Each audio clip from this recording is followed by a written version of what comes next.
17 open houses. Can you search by timestamp? Should be able to, yeah. Oh, really? 117 open houses this weekend, you said? This weekend, as today, they're showing, this is the 7-day snapshot going back. And here we go. We'll continue that conversation. Got it.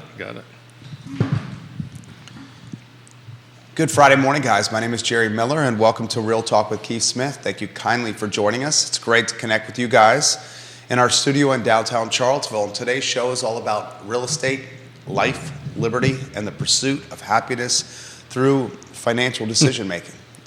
Keith Smith, the star of our program, his website, realtalkwithkeithsmith.com. Interestingly, Keith is also a realtor.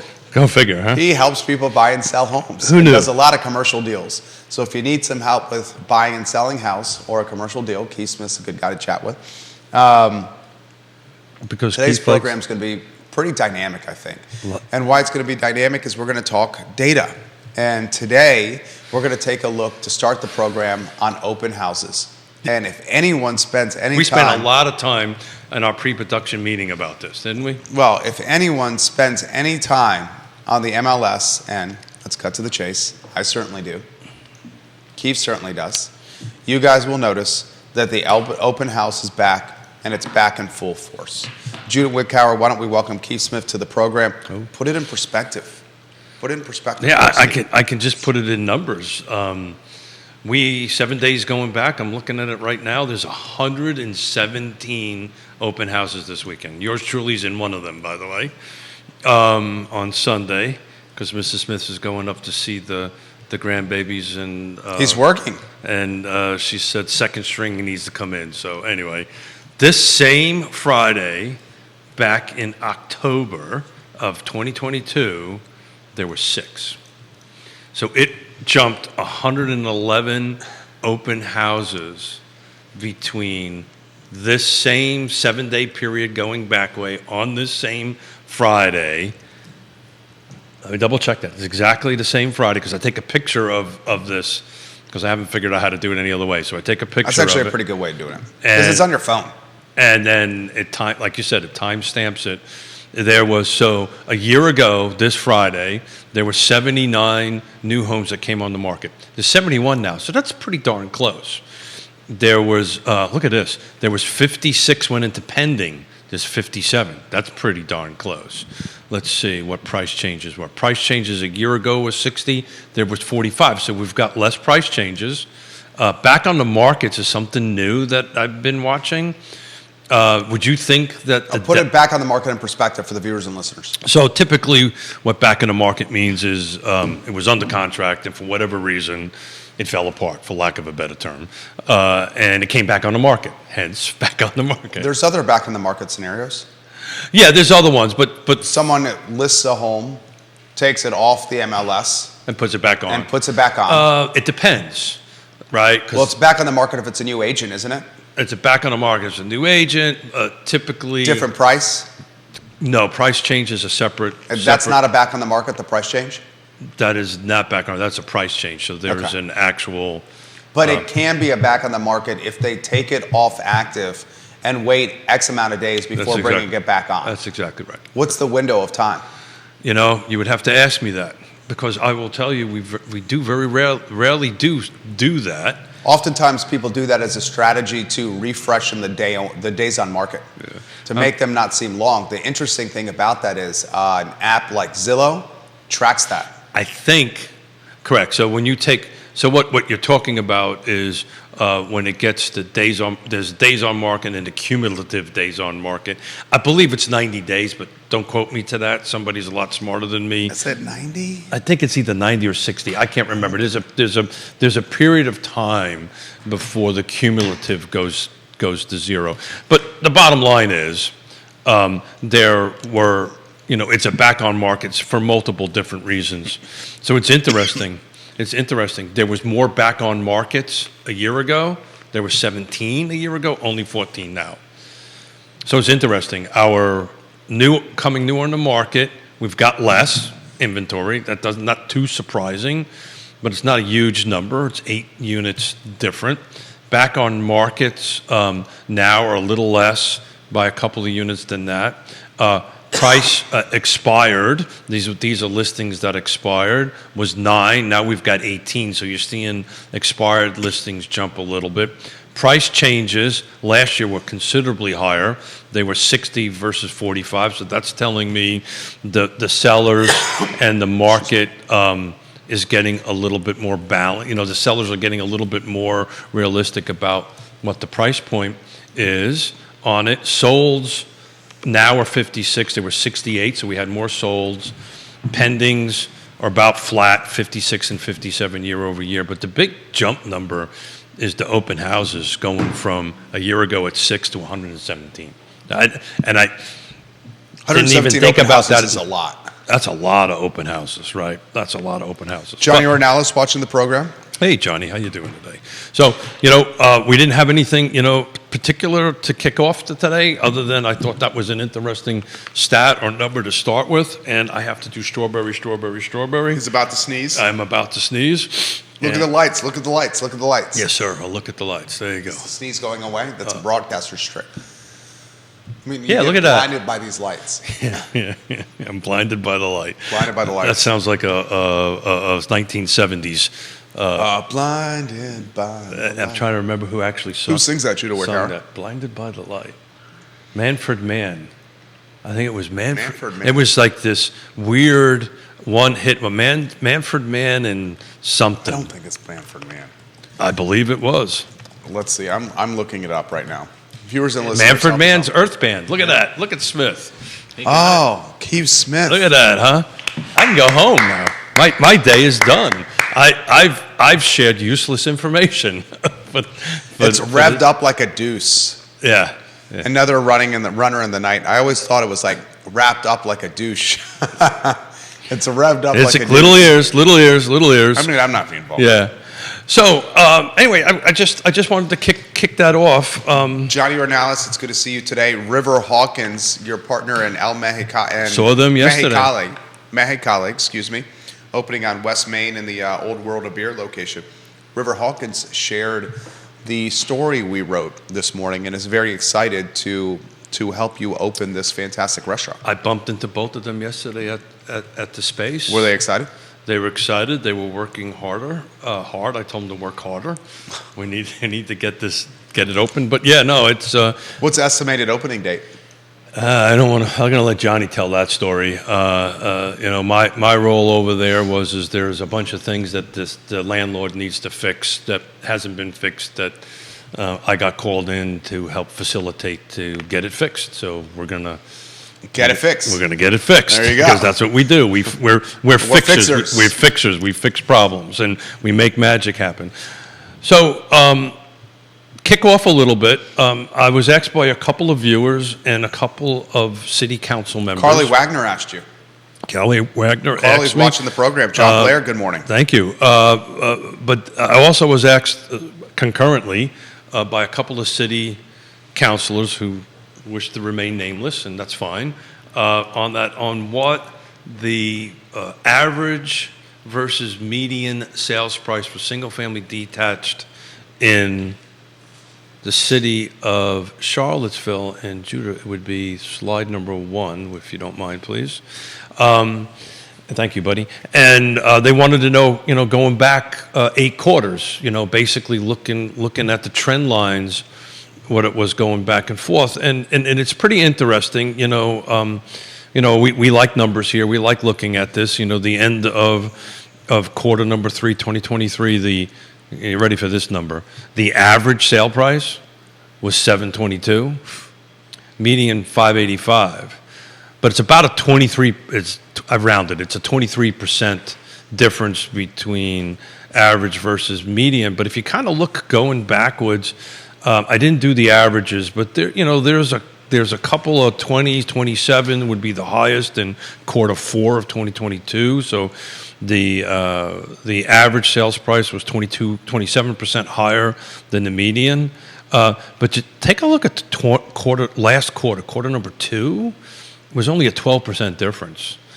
So when you talk to smart people like Woody and Dr. Lisa Steravant, they and folks like Carly, they're right. You kind of have to look at these both numbers simultaneously, or at least side by side. So thank you for making me a little bit better at this, because the average will include outliers, right? It'll include potential concessions. They both include concessions, but the average sales price includes high dollar transactions.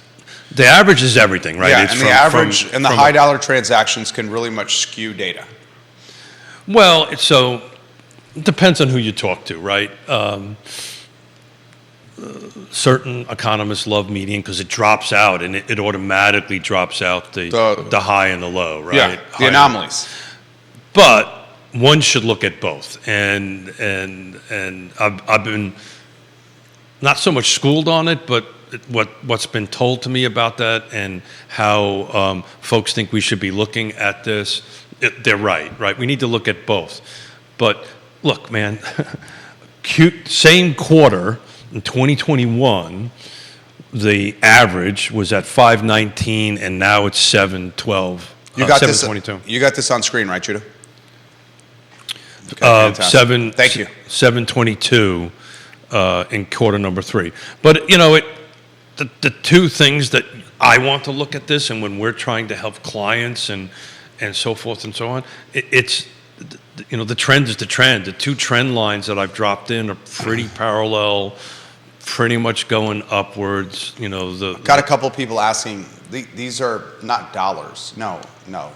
These are hundreds of thousands of dollars. So one piece of feedback may be next to the number, just to include a big capital K. Okay, cool. We can do that. Yeah. Thank you. A few folks have said, how is this so low? It's $722,000. Yeah. So thank you. $722,000. Thank you. Yeah. Thank you. Well, thank I you. mean, well, look, we're getting better at this. I knew what you meant. Yeah. So we will do that. I will put K's next to it. Now I have to work even harder. I have to type a K. I got to type a K. A home's not selling for $722. Yeah. Well, I don't think in any generation it is. So right. Just seeing it on the feed. But these are in hundreds of thousands of dollars in it. But thank you. I'll put a K next to it, or I'll put a note somewhere in here that. I think just a K would be. Yeah. Okay. Cool. 722,000 in Q3 2023. Got single family detached, no new construction, which the city doesn't have very much new construction anyway in it. But that is massive appreciation. Yeah. So it's constantly, it's the time to sell, it's the time to buy. We talk about this all the time. That trajectory is going to go up. We'll see what fourth quarter does, right? It might drop down. One of the reasons I included quarter number 4. I'm glad you did. In 2021 and 2022 is to kind of take a look at what quarter number 4 might have done and what one can project going out forward. So there was, if you take a look at quarter 321 versus quarter 421, there was a bit of a drop, right? In 2021, there wasn't in a 2022. It wasn't a huge increase, but there was an increase in it. So I think you're either going to see a flat line, but man, from just the beginning of this year, right? Quarter number 1, and I triple checked these numbers this morning, and please, folks, go ahead and correct me if I'm wrong. City of Charlottesville, quarter number 1, average was 495. Average at end of quarter number 3 was 722. Huge jump. Now I ran out of time. I wanted to do percentages of cash. You've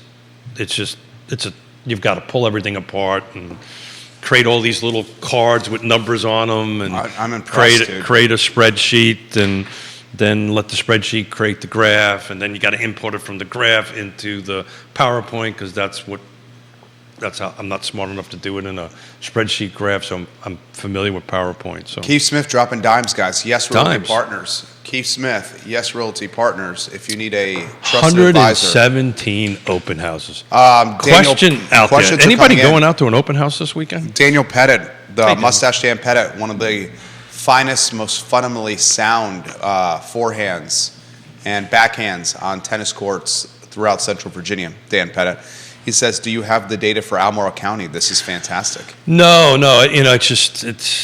It'll take me hours to go ahead and do it. I did this because a bunch of folks were asking for it on the city of Charlottesville. And Grayson I says, did it. would Albemarle County be higher? I think Albemarle County's number will be higher. I mean, we did a show a couple of 3 or 4 shows ago. 3 or 4 shows ago where we went ahead and broke down Albemarle County and the overall car footprint. I just didn't do it this far back in quarters, so we could dig that up and post it in the Facebook page. I'll go ahead and take a look at that real quick so I can give Carly some data on Carly that. watching the program. We love when Carly watches the show. Very astute, intelligent, and sophisticated viewer and listener. Carly Wagner. Neil Williamson, hello. Dean Russell, hello. Scott Morris, hello. Chad Wood, hello. Bill McChesney, John Snow, Kevin Higgins, Woody Fincham, Ray Cadell, Angie Fink, Nelson Lanza, Mr. DL, Lauren Keswick, Bob Yarborough, Jesse Rutherford. Love you, Jesse Rutherford. Keith loves you too. I love you, Jesse. Catherine Lochner, David Puso, Andre Xavier, real estate investor Seth Liskey, welcome to the program. The Queen of Marketing, MJ Arquette, watching the show. Questions are coming in. So I do have them. It's going to be super difficult to get them off of the slides and get them to Judith and get them out. But we'll post them either on the Facebook page or on Real Talk with Keith Smith. Bill McChesney references the listing that went under contract on Lexington Avenue in North Downtown. You know, there was a price reduction, Bill McChesney, on that listing. I believe Lori Woodruff had that listing, and she did do a price reduction, but it did go under contract, so the market spoke. It's interesting, in this game we call real estate, it only takes one buyer. Yeah. It only takes one to fall in love with the house and say yes. So the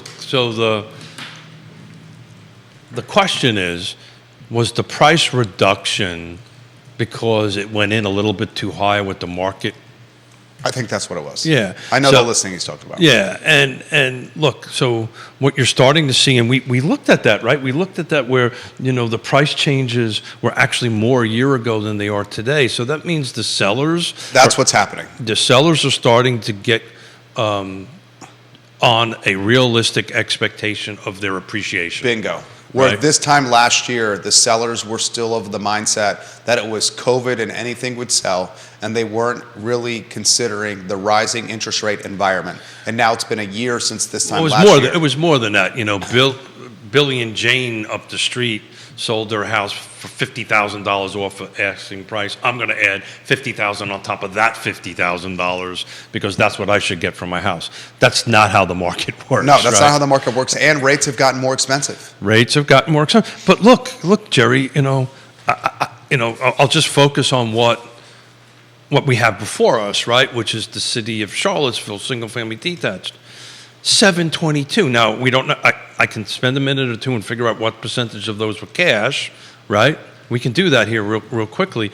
But it's been, I know at the end of the third quarter, we were strong 7.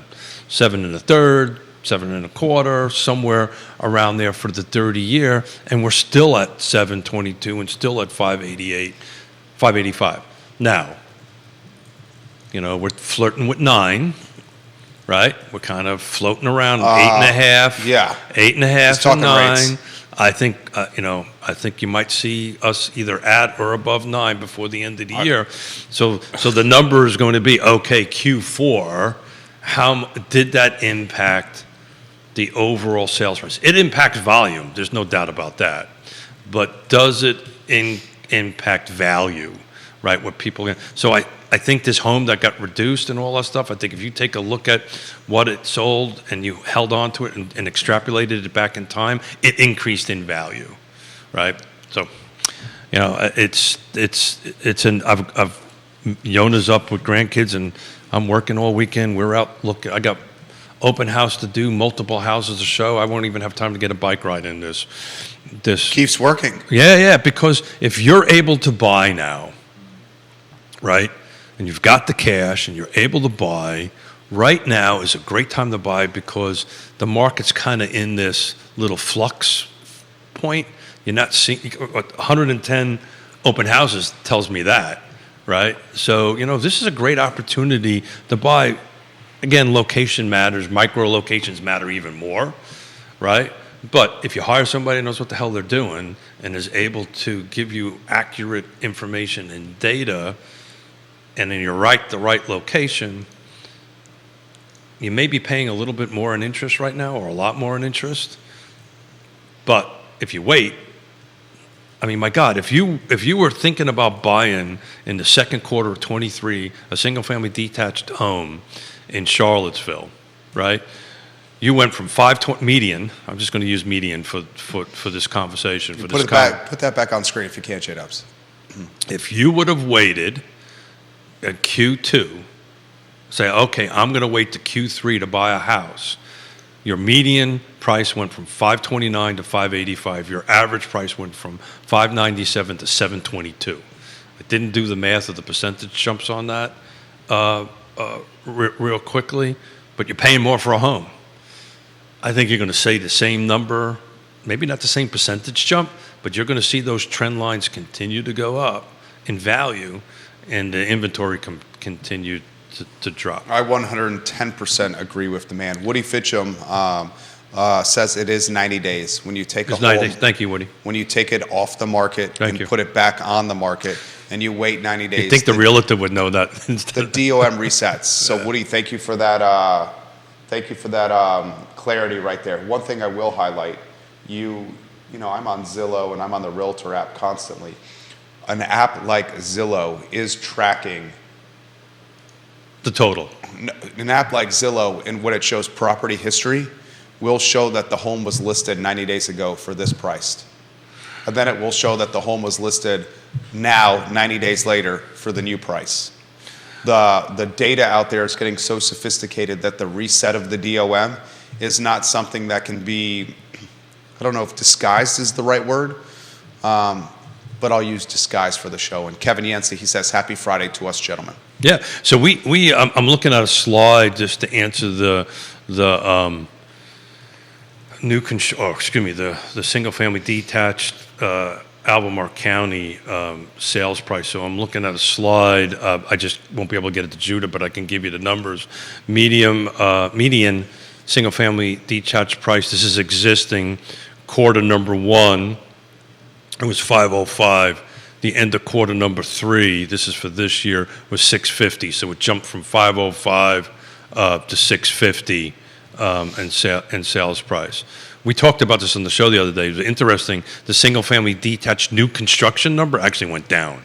It went from 799 in the first quarter and dropped to 765 in that. So the numbers are a little higher to answer the question. So third quarter, these are median, right? So I don't have median and versus average, so I'd have to do that and do some more work to create those slides.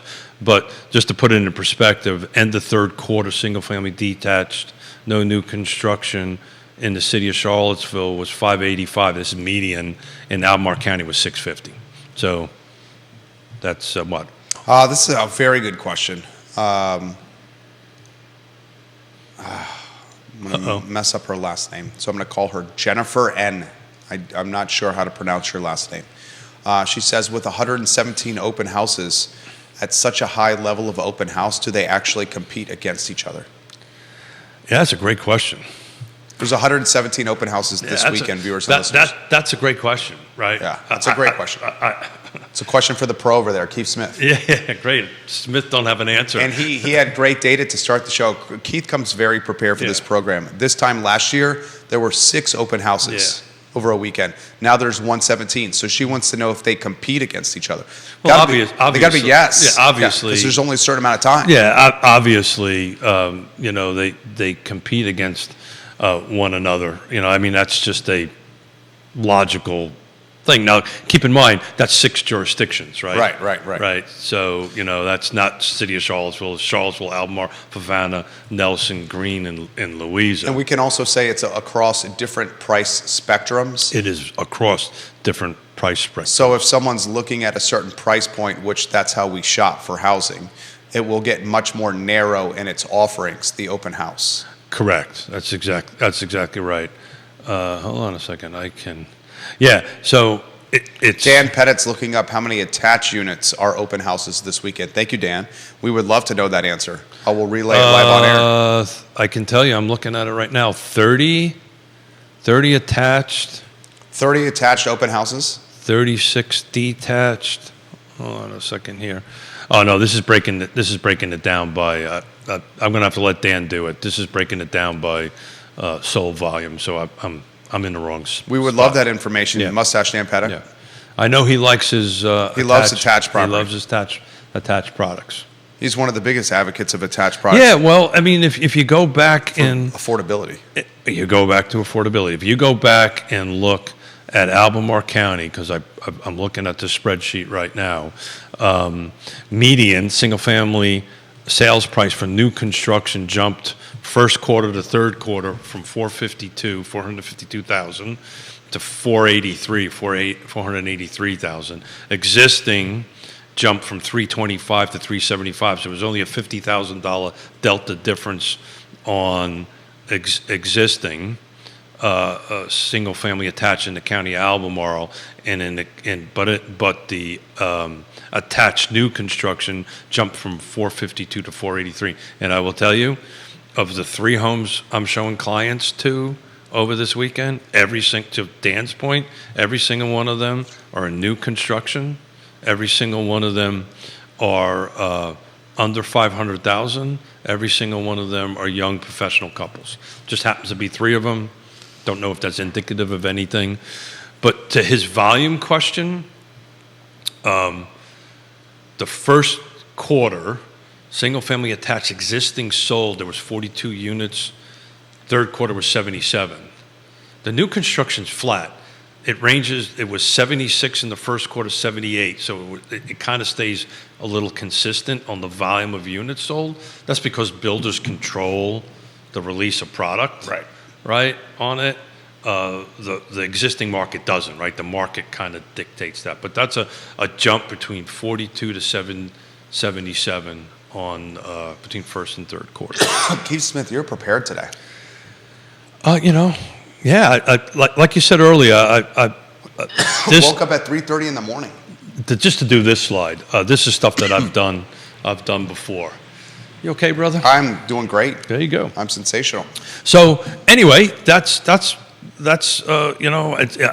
110 new open houses are going to do to the market. We'll find out on Monday, right? Right. Well, Batman and Robin may have some information to share on Monday about a little, how the weekend did, and let's see how many of those 110 open houses go into contract. That'd be a great thing to take a look at. I have to make a note for Batman so he remembers to look at that for Monday. So. All right, how's Batman from fitting in the suit standpoint? I mean, you've been riding your bike. It's going to be really loose on you, I would imagine. Oh, what are you talking about? I mean, you're fitter. What? No. You've been doing these 100-kilometer rides. Do you know who rides. Batman is? Oh, you're right. Sorry. Your friend Batman. Your friend Batman. Man, my alter ego? That's a great question. Great question, Smith, for Batman.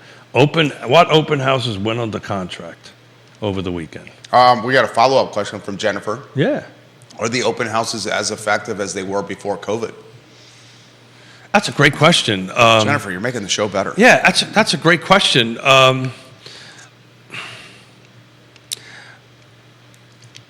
That's a big number, and I'm trying to take a look at what it was like a month ago. Dan Pettit also wants to know, are you more productive when Yonna's gone? He knows better than that. So on September,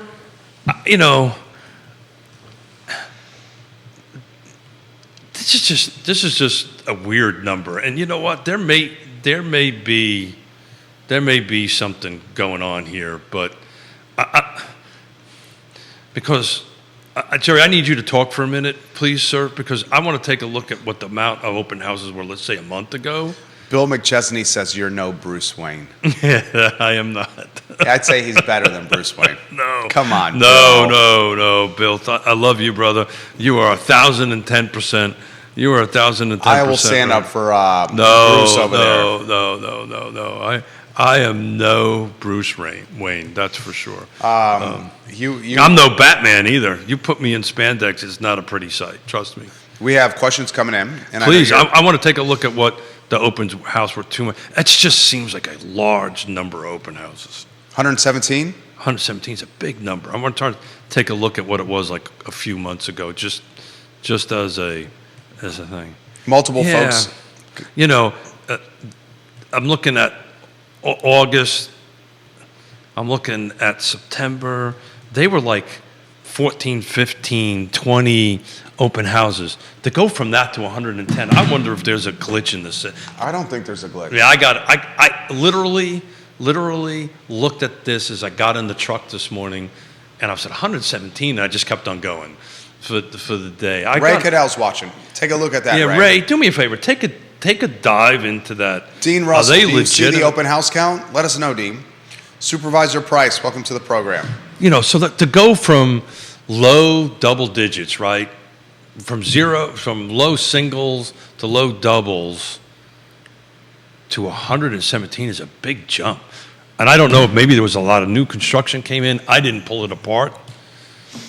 But that's a big number. 117 is a big number. 117 is a big number. I can find it. It's a lot of new construction. I'm I looking can at find it right on now. my side. I'm looking at it right now. There's a boatload of open houses. Yeah. I'm looking at it too. There's new construction.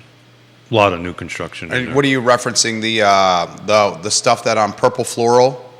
Well, there's all. I'm just. It's. Purple Floral's got a boatload of new construction. Yeah, it goes from. Dan Conquest. It goes from, the way I'm looking at it goes from low price to high price, right?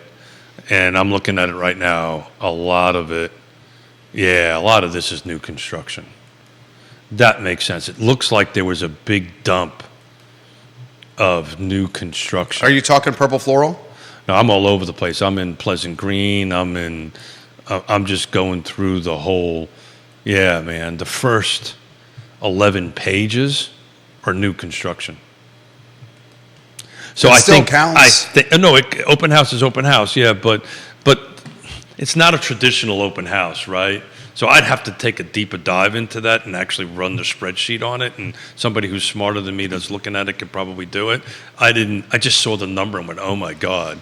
But I'm now on like page 8 or 9. There's 12 pages of these open houses, and a majority of them are new construction. So that makes a lot of sense. Kevin Yancey says Kevin likes to play the role of the bear.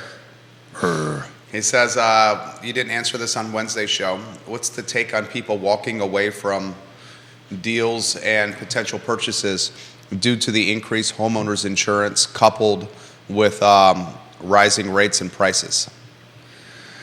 Yeah, I thought, Kevin, I didn't want to answer it. I thought that's how I did it. Well, I'm only kidding you, Kevin. This isn't Florida or California. Yeah. So I will tell you in our because we just It's not happening here. We just looked at it again. And the Kevin's on the other side of the mountain, so I'd have to look for the numbers on the other side of the mountain. But we just took a look at back on the market, which is these are contracts that people walked away from because I think that's the question. Right, that got back on the market. We're actually, pretty much on par what we were this time last year, and the volume really isn't that high. Let me see. We're back on market. Back on market was 14, and this time last year it was 17, same week. So I don't know if you see a lot of that. I think it's not Florida or California. Well, if he's referring the insurance thing, this would be a great thing to bring Jeremy Rowe in. That's what he's referring to. Yeah. So but Jeremy brought this up on the show, and Kevin is not that far off. I don't know if you took a look at what your home insurance. Oh yeah. What went up? Mine went up substantially. So it is impactful, but man, it's just not slowing things down. I can't remember. We had people need places to live. That's it, right? So, I'm not sure if this is coming up on the feed, but I did create bring in a couple of extra slides, and they're talking about, the low supply and why we actually have a low supply on that. So, Jude, if you have an opportunity, we're looking at the lack of building over time, right? So this is a pretty visual slide that talks about there has been 14 years of below average new construction units built. It's been since 2008. Yeah, and we're paying for that now. And it's going to get worse. And it's going to get worse. Yeah. And this area is going to have a population uptick. So, Jude, if you wouldn't mind flipping through slides 2, 3, and 4, and I'll just talk a little bit about it. The second reason is there's a slide in there that we talk, which is a visual number about the lock-in effect, and 70.7% of mortgage rates are less than 4%. So that's the reason why inventory is low. And then the other one, the last slide, which would be number 4, that we don't talk much about, and we have on the show, is people are staying in their homes, right? Longer. So between 2010 and 2022, because they don't have this year's data yet. Was it 10 years? 9.3 years, Yeah. miles. I'm thinking of bike riding. At one time, it was in the 7 range. So between 85 and 2009, it was 6.1. Yeah. So we've jumped, between 6.1 years to 9. So we've got people staying in their homes longer. Not enough inventory. Well, that's the reason we don't have the inventory. Yeah. People are staying in their homes longer. The mortgage rates, people are 70% or almost 71% of folks have a 4% or lower. It's actually 80%. Yeah, if you look at this chart that the FHFA put together, that's the numbers I'm using, but a 70.7% below has less than 4%. 4. Yeah. Right? If you add 6, it jumps up, or X5, it jumps up to it.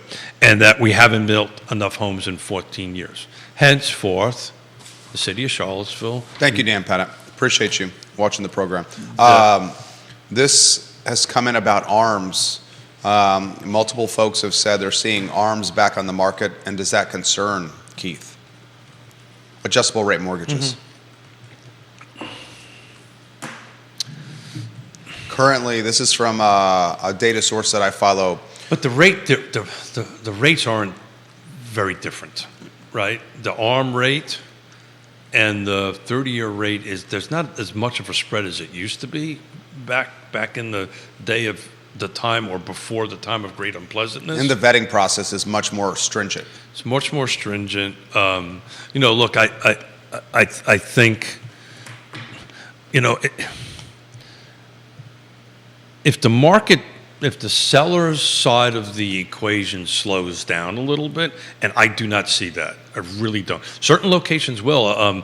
Woody sent me something from, I think it was Lynchburg or Roanoke, I can't remember, that, there's seller incentives starting to go on out there. So the micro market matters, and certain micro markets you start seeing seller incentives. I would do, instead of a seller incentive, I would do a buy down. That's what I would be doing.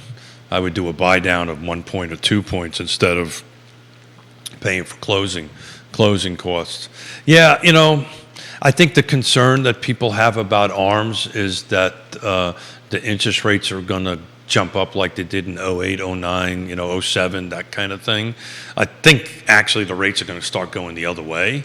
I don't think you're going to start seeing rates going to 12, 15%, but we also had a conversation a year ago or a year and a half ago that we weren't going to see them above 4. So then there's that. That simple little fact. We've had a few conversations about We've had a few conversations about that.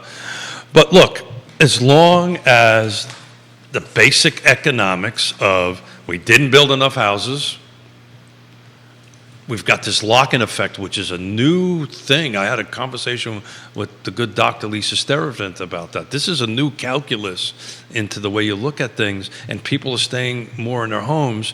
That's just a trifecta of inventory not changing. Salaries are going up. People are moving into our area. The question becomes where is the first-time home buyer going to go? And we've been having this conversation until we were and we're going to be having it a long time. It's just. Ray Cadell's got something poignant. Yeah, Ray we should get Ray on the show. Yeah. He shines. He shines and he plays one mean sax, that's for sure. Ray Cadell says this. This is my 40th year in real estate. He wins. He says it's clearly an awkward time in real estate, and it's been the most awkward time in real estate for him in 40 years. Yeah. He says, in all candor, it's very helpful for me and my family that I have Big Ray and the Cool Cats as one heck of a second job. He says, I wonder if when the next due cycle hits, what kind of attrition we might see locally and nationally with realtors. Ray Cadell, I appreciate that straightforwardness. Yeah. Well, I take a look at it a little bit differently. Agents like Ray are pros, will know how to adapt. United States Marine Corps, adapt and overcome. Will adapt, overcome, will always do well in it. But we're on track. There was an article written in the Wall Street Journal. I don't believe this number, but who the hell knows? They're saying look out for 80% attrition rate within our ranks. I think that's a bit bombastic. 80%. Yeah, that's a bit bombastic. I think, and I went on record. I think before the decoupling conversation started in earnest in the public view, right? That conversation's been going on for a while. And I'm referring to the decoupling of commissions, right? We've been on track to probably lose between 30 to 40% by this time next year. It's because to Ray's point, they're not.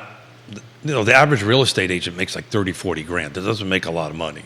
So if the average real estate agent isn't able, and that's gross. That's gross too. Yeah, that's not take home. Mm-hmm. Okay, so that's important to emphasize to the viewers and listeners. Yeah. The average real estate's making gross. Yeah. Before taxes. And their expenses. Before expenses.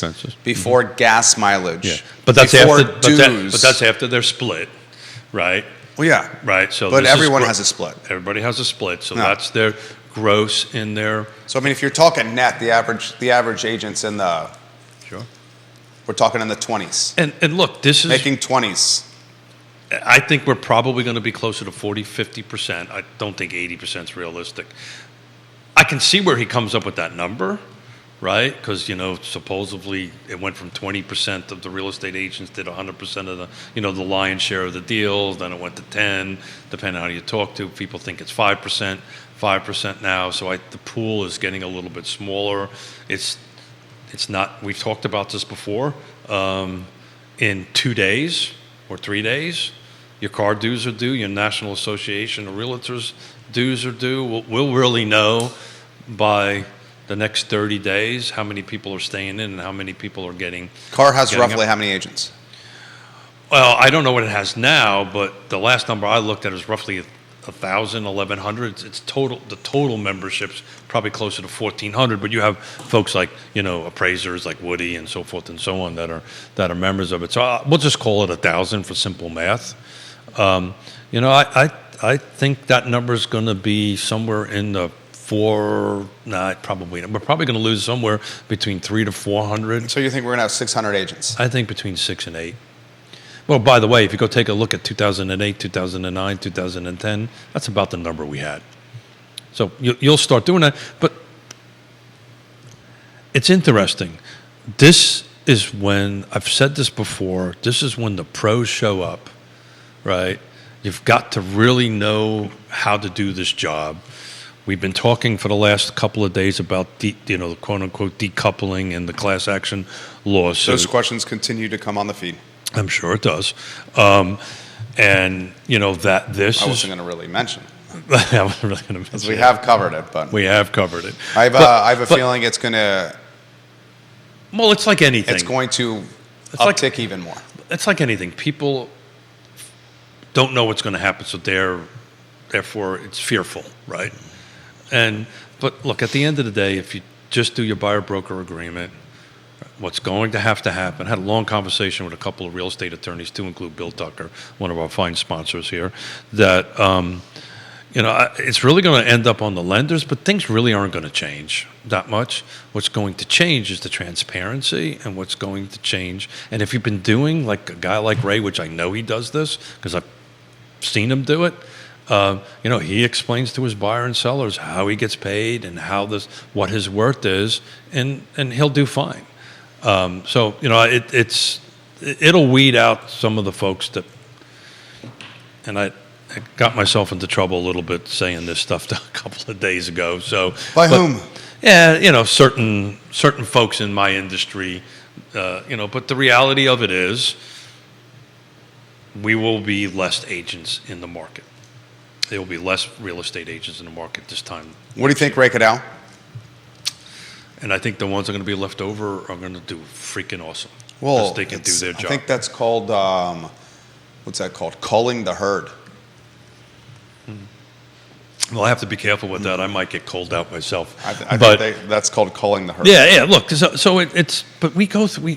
Ray's been here for 40 years. I've been here for 35 plus years. Also, Ray Cadell, Bill McChesney says, plays the trumpet. Trumpet. What did I say? He said sax. Oh, sorry about that. Trumpet. And plays a damn good trumpet. He plays a damn good trumpet. My mistake, gentlemen. James Watson, any thoughts on using adjustable rate mortgages as an alternative to purchase a home during this time of slightly higher rates? So it depends on the buyer. So we're talking about ARMs, right? We're back into ARMs. It depends on where you're at and what you're trying to do and what your goals are on it. The trick to them is to be aware of the risk that you take, that if Smith is wrong and interest rates continue to go to the 1980s version of interest rates, after a couple of years, you get slammed. That's what happened in 08, 09. They did these 1 year, 2 year ARMs and rates jumped. Here's the gamble. This is what my boy Keith is basically saying. If you do the adjustable rate mortgage, it's good now. You are making a bet. You're making a bet against the future. Yeah. And one thing I've learned from this show is no one can see into the future. That's what I'll do. And you're basically betting that rates will come down of what you locked in an adjustable rate scenario today. And if rates don't go down, then you're going to be in a more expensive rate environment down the road, and you risk having a larger payment, which could lead to stress in your home financially. Is a mortgage officer watching, by any chance? Yes, we have a few. So it would be a great question for them. What is what we're standing right now, what is like a 5-year ARM or whatever? What's the rate for a 5-year ARM versus a 30-year mortgage? I don't think the delta between the two is that large, right? So, back in the day, it was a couple of points, a point and a half. There was a wide enough delta that the monthly payment made a difference, right? So if the monthly payment doesn't make a difference and you have this basic ticking time bomb that could potentially blow up on you, we've talked about this a long time ago. What's the best damn way to hedge against inflation? Lock in your overhead. Lock in a 30-year fixed. You can always refi. It'll cost you money, but you can always refi it down. I can tell you right now, if you're in a fiscal position to buy, you could not pick a better time to buy right now. And I really mean that. I'm not being dramatic about it. You really, but the delta is so minuscule. Yeah, I'm looking at the. It's not even a point, right? It's way less than a point. Yeah. So why would one do that, right? What's the benefit? The benefit of doing that, right? And assumable mortgages is something we can always talk about, but they're only applicable to VA deals at the moment. I'm starting to see the assumable mortgage marketed in the MLS. But if you take a dive into them, these are VA products. They're not HUD-backed products. They're not federally backed products. Now, the Fed regulators could go ahead and start maybe changing that and start to look at that, and that might be a path to kind of loosen some inventory up, right? So that there could be quote unquote assumable mortgages, but that's a complicated transaction. Ray Cadell says, and Ray's a broker, right? Ray's a broker, yeah, and he plays trumpet. Ray's a broker, so Ray is the boss of his firm. He be the boss. He is the head honcho of his firm. He be the boss. He says less dabblers in real estate and in the realtor space is not a bad thing for any of us. No. I have monikered them hobbyist agents. The hobbyist agent is one that's maybe intrigued by seeing pretty homes. Maybe does 1 deal, 2 deals a year. He says, also Ray Cadell, he's got 40 years of experience in this space, Ray Cadell. He says, including the consumer, having less dabblers, AKA hobbyist agents, could be the best thing for the consumers out there, for the folks they're representing. So, thank you, Ray, for doing that and opening up the door for me. So, this is, whoever's listened to this show, we've done shows before, we even got slides for this, right? We got 6 things that are in the real estate market, right? It's location. Location always matters. Micro locations always matter. Location. Price. Price always matter. Got to price it right. Got to be in the right location. Got to price it right. Got to have the right features. Got to be in the right condition. And timing is everything. And number 6 is what Ray's talking about. Who's on the other side matters. Now, I will tell you, we very rarely, I won't want to get into too much details, Yonna and I can literally count on one hand that deals in years and years and years, literally, it rarely happens. Deals go from under contract to not under contract. Very rarely that happens. Just had one happen to us. And it was because of number 6. The other side matters. And Jerry's going to go, geez, Keith, why? Geez, Keith, why is that? Why is that? Because this was Unfortunately, I know the answer, but it was an out-of-state agent. Oof. It was an agent from Northern Virginia that came Is down. Northern Virginia out of state? To me, it is. Out of the area. Look at this. I can't even figure out what the hell what horn Ray used. It was an out-of-market agent. It was an out-of-market agent. It was a Northern Virginia agent. It actually might have been out of state. I think they were from Maryland, so it might have been out of state. But it was a Northern Virginia agent. Came down here, never met their client, never developed a relationship with their client. It was a freaking online client that met at our house, fell in love with it, put a contract in it. Yonna's really, really, really good at her job, starting asking all the questions about, tell me about your buyer, yada, yada, yada, yada. And we may have been misled about that because I don't think we would have had our seller move forward. Within 24 hours, they got cold feet and went back on the market. They withdrew the contract. So now we have, my suspicion has happened is they found something else in another market and went and bought it. But I don't know that for a fact. But we've got out-of-market agents in our marketplace, that don't know our market. I know Ray well enough to know to say this. If he has a buyer that's going to buy in Old Town Alexandria, he picks up the phone and refers it out to a person he knows that is an expert in that market. Keith and Yonna will do that. But now we have buyer's agents coming into our marketplace. They're actually doing listings too in our marketplace because they can. Yeah, right. But I happen to think, and I'm going to get myself in all kinds of trouble here, I happen to think that's a violation of our ethics code. But that's just me saying because they're not experts in the market. They are not. They are not. Now they could be. You know, I may be wrong, but this agent sure as hell wasn't. Can assure you that. Anyway, you got me started. I'll get off my soapbox on that one. This is a good question. If rates drop in the first quarter, what does Keith think is going to happen? Bill McChesney says that might as well be a different state, Northern Virginia. Thank you, Bill. Yeah, Nova always gets the shade on the talk show. Bill, thank you for loving me, keeping me on track here. The first thing is they're not, so they're not going to drop in the first quarter. I think we need to really drive that home, guys. The rates are going to remain sticky for longer than perhaps was initially anticipated. I wouldn't be surprised. So what? Let me answer the question a different way. regardless of when they go down, because they will go down, right? What goes up comes down, and it's historically it's going to happen.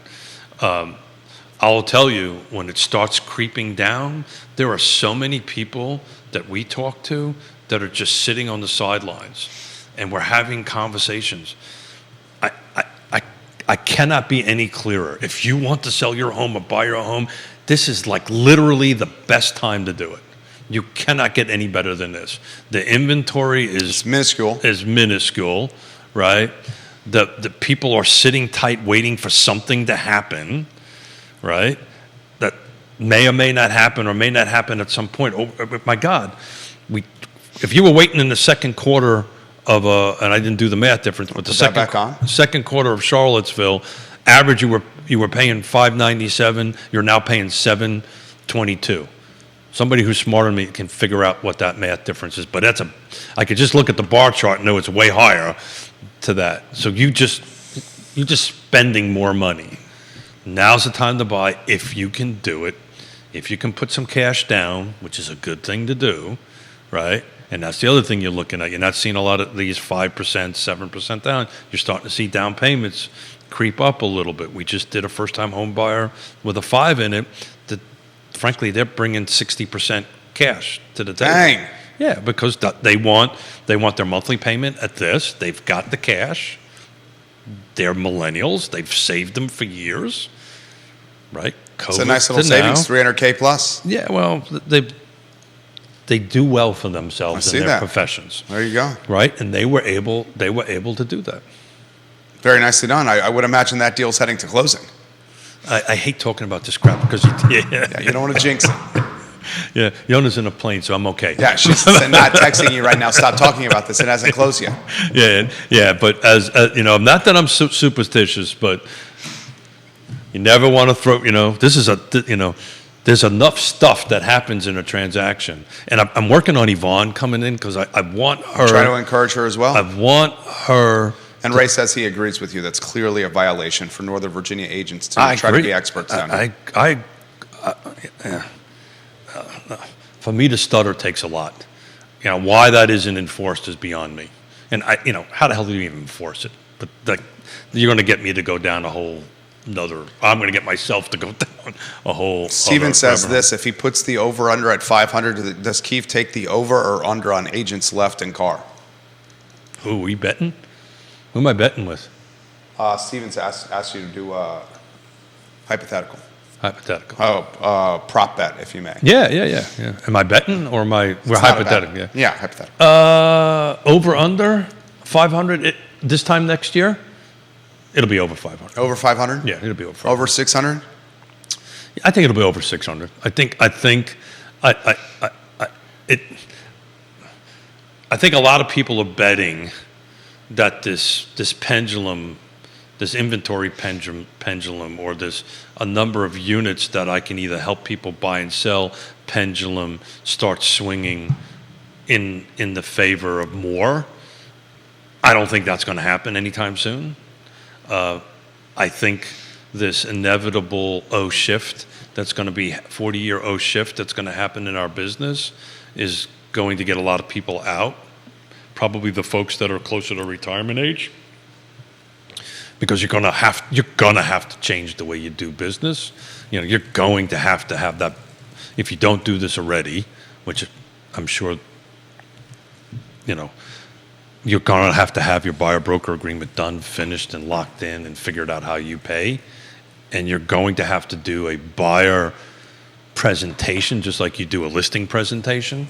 We do this already, but you do a buyer presentation just like you would walk into your house and here's my listing presentation, here's my buyer presentation on it. This is what I do, this is how I get paid, this is what I'm worth.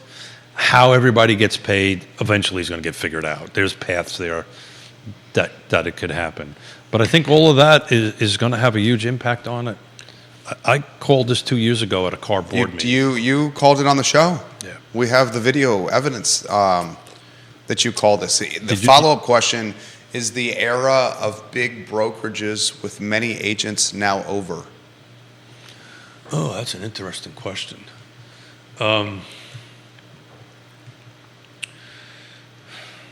I only know what I've seen. Okay. So when I was speaking at the CEO conferences which had the CEOs of all the major brokerages, some of them have settled this lawsuit, some have not. The topic of that CEO conference before the settlements happened for Remax and Anywhere on it was M&As. Mergers and acquisitions? Mergers and acquisitions. Okay. So I think you're going to see the bigger ones get bigger. And then there's going to be I think there's going to be two types of brokerages left over when this is done. Maybe 100% wrong. This is, if I had a crystal ball, the boutique and the massive. I believe that's what's going to happen. And I think the middle ones are going to get bought out by the massive ones because, you're in order. Look, I know this fact. People are not going to believe this. 95 to 97% of all the brokerages in the United States don't make money. They don't make money. Splits are very high. They just don't make money on it. The agents do well, but the brokerages themselves, and how do you offset that? Volume.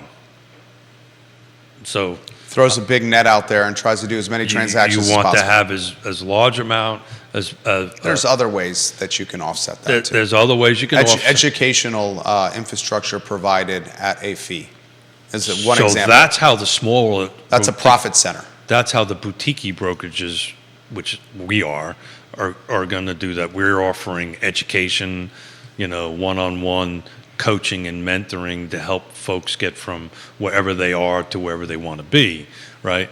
But the bigger, just from a brokerage level, I may be wrong. I think you're going to see the smaller brokerages like, Ray and what we are and all these little, very niche boutique brokerages going to do very, very well because we're going to be so laser focused on our client and our client, which is our agents, our partners on it. And the larger ones are going to be more large. These are going to be street, Wall Street firms and some of them are privately owned, but Wall Street firms that are going to do it. And literally, I told you the story. I'll leave the names out, but I was in the bathroom, men's bathroom there, and there was two very large public companies negotiating over the buying of a potential local company here. So I said, I'll help you negotiate it for 10%. No, I said 6%. Oh, we're all close. 6 eggs. I got told to leave. And I got told to leave. I hope that was after you. No, no. They said you're a bit creepy. Get out of here. Is that deal going to go through? No. That deal's not going to go through? I don't know. Who knows? I got kicked out of the bathroom, so we'll see how it goes. This is an interesting question right here. Jonathan says, does that mean the importance for personal brands going to be even more important than ever for the agents? Oh, yeah. Yeah, totally. Personal brand, but it's always mattered, right? But personal brand will matter. I think the inner workings in that question is, and I'll leave big brokerages names out because I don't want to get myself in trouble. But 20 years ago, it wasn't. I've talked about this numerously. It wasn't about me as an agent. It was about the brokerage, the big brokerage, right? That's where people got attracted to. Now it's the agent. Now it's the agent, but that's been that way for a very good number of years. Big brick and mortar firms are going to kind of either get bigger or go away. We'll see. Time will tell. But look, the market constantly shifts. The real estate agent market shifts. The market shifts. The only thing that never changes is Ray Cadell. Right. 40 years in business for Ray Cadell. Big Ray and the Cool Cats. And plays one hell of a trumpet. I'll never make that mistake again, Ray. Ray Cadell, you're a good man, and welcome anytime. What's the plan for Keith, the bachelor, this weekend with Yonna with the grandbabies? Well, I'm working. I'm going to sneak in a couple of bike rides. I've got an open house on Sunday, and What's the dinner plan for tonight? That's a great question. I don't know. Roger Voisinay, welcome to the show. Hey, Roger. Don't know. Yeah, I might wander over to my favorite little watering hole. We'll see. I don't know. I'm gonna make a couple of texts. Anybody want to come up and play? Please play with me. Please play with me. I'm lonely. I'm lonely. And literally, that's probably what's going to happen. I'll buy drinks. Please play with me. Please play with me. So we're going to wrap up a little early today. Look at A that. little early. It's 11:23. Oh, is it 11:23? Shit. Yeah, it's 11:23. It's not a little early. So if you're in the market to go out and buy, there's 117 open houses. This is going to be a great weekend. Wander around. I'm going to be at the Acres. Come see me. Say hi to me. We'd love to talk to you. Show you a great home that is actually right next to where I live. So you'll figure out where Smith lives. And I think I already dropped that dime a couple of times ago. But there's 110 houses out there. There's a good time to buy if you can afford to buy. There's some product out there to buy. There's a ton of new construction because I'm looking at it. That's what it is. Got to tell you, if you can afford it, new construction folks are doing. I'll do this last little plug.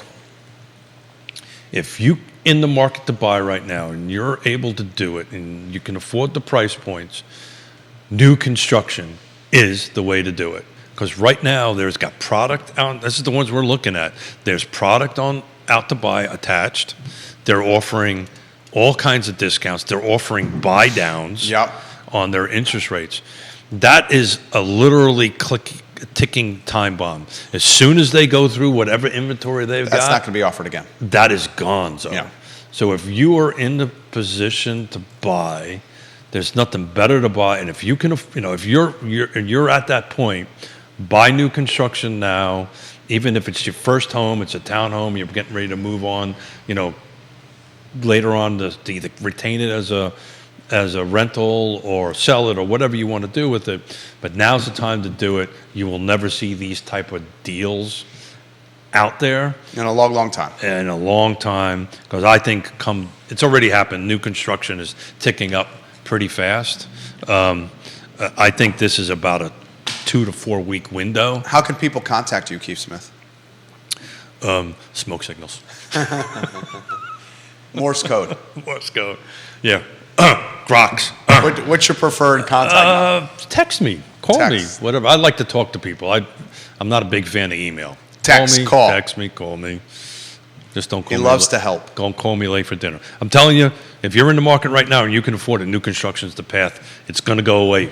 I predict between 2 to 4 weeks. You won't. So when we start hitting the end of December, and they're all trying to motivate existing homes and close by the end of the year. That's why I'm confident the next 2-4 weeks they're going to eat through their inventory, and then they're going to shut that cookie jar down. So now's the time to do it, folks. Keith Smith, Judah Wickower, Real Talk with Keith Smith. Show archived online on realtalkwithkeithsmith.com. The distinguished gentleman. Big coffee. Big coffee. You crushed it today. He always crushes it. realtalkwithkeithsmith.com is the website. And on Monday. I'm down to do it if you are. Yeah. I don't know what you're talking about, but I heard Batman and Robin will be here on Monday. That means Alfred will be here. I've heard that there may be some folks in spandex on Monday. Batman and Robin on Monday. Prepare yourself. Prepare yourself. Warn your children. Warn your children. Yeah. Hide them from your device. I was going to say TV, but who the hell watches TV? No one watches TV anymore. Who the hell watches TV? No one watches TV anymore. Warn your children, ladies and gentlemen. This show was a lot of fun. It's always fun to sit across from my friend. What are you doing this weekend? Oh man, we have so many plans. We have like any little kid trick or treat stuff. Oh yeah, that's going to happen this evening. Good for you. There's 3 different trick or treating we're doing today. One's a truck or treat this evening. Oh yeah, cool. We're going to a vineyard that has a scavenger hunt, a Halloween-themed scavenger hunt for kids. Also allows adults to have some beverages. There you go. It's always good. We have a birthday party around putt-putt. I'm going to get some squash in. We have a lunch plans on Sunday. They're all. I mean, there's no. So you're like this Halloween thing is going from like today to Tuesday. Halloween is now in 2023 like a 4-day ordeal. When I was growing up, it was 1 day. Now it's 3 to 4 days. Wow. Yeah, it's an ordeal. Imagine in fact, the calendar is booked solid through the first week of January. Fortunately, we're going to scoot away to the beach up north at the Good for you, man. couple times, which we're excited. Good for you. Judah Wickower, Keith Smith, Real Talk with Keith Smith. Thank you for joining us. The I Love CVille show is up at 12:30 p.m. Thank you for joining us. Take care. Thanks, everybody. Go out and look at one of those open houses. Good job. Thank you, sir. Very good job.